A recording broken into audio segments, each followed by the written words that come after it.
In our last episode, we saw Mahmud survive what no prince was supposed to, the murderous purge of Mustafa IV. Hidden in the palace baths by his mother, shielded by the arrival of Alemdar Mustafa Pasha, he was plucked from obscurity and crowned sultan. But his throne was not won. It was handed to him by the sword of another. His reign began not with power, but with dependency. This is road to destruction, the world wars.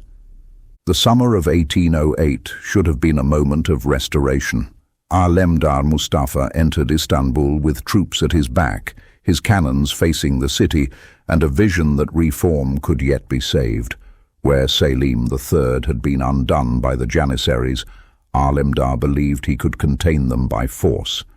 The Janissaries had grown fat on privilege, their corps swollen with men who no longer trained as soldiers, but lived as tradesmen, shopkeepers, or parasites of the state. They could riot at will, unmake sultans, and dictate policy. If the empire was to survive, Alemdar thought, they had to be curbed. But though Mahmud wore the crown, it was Alemdar who ruled. The young sultan was little more than a witness, as his patron reformed the palace guard, disciplined the capital, and forced the court to bow to his will. To some, it seemed the empire had acquired a second sultan, one in robes, the other in armor. Mahmud's enthronement did not end the bloodletting. His brother, Mustafa IV, who had ordered his death only days earlier, still lived in the palace. To leave him alive was to invite another rebellion, another attempt to place a pliant figure on the throne. Mahmud understood what survival required. Within the week, Mustafa was executed, a rare moment when the cage closed, not in confinement, but in finality. The dynasty that had nearly extinguished itself with fratricide now resorted to it once more, but this time in defense of a single survivor. Yet force makes enemies.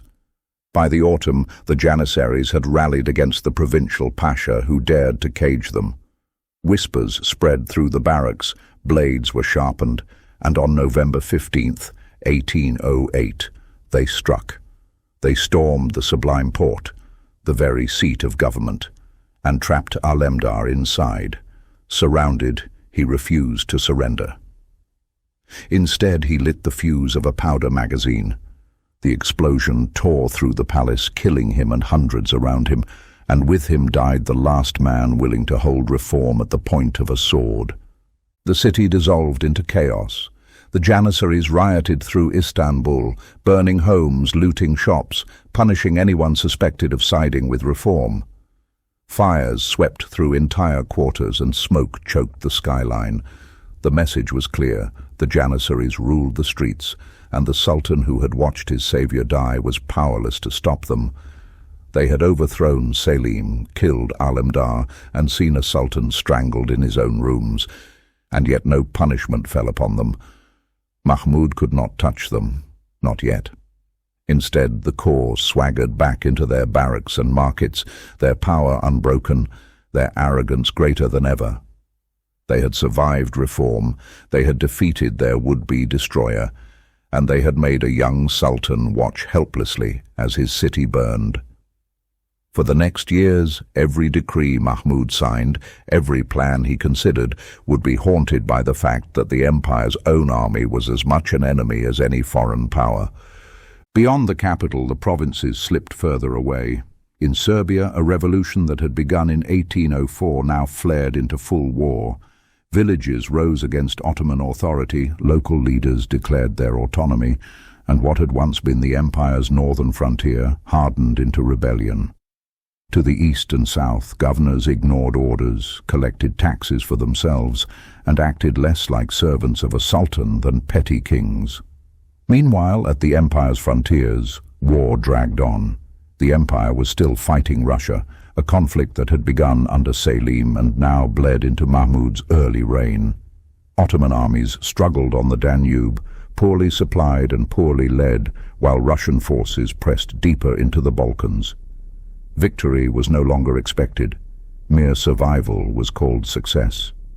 For Mahmud, it was a bitter introduction to rule, not conquest, not even defense, but retreat and concession, as the empire's borders shrank further, and its enemies learned that the Ottoman sword was dull. And in the midst of it all sat Mahmud, young, untested, and cornered. He was sultan of an empire that no longer feared its ruler, and ruler of a city that no longer obeyed its laws. He could not strike back at the Janissaries. He could not march to Serbia. He could barely keep the palace itself in order. For 4 years, his reign was marked not by command, but by paralysis. He had survived assassination. He had endured enthronement.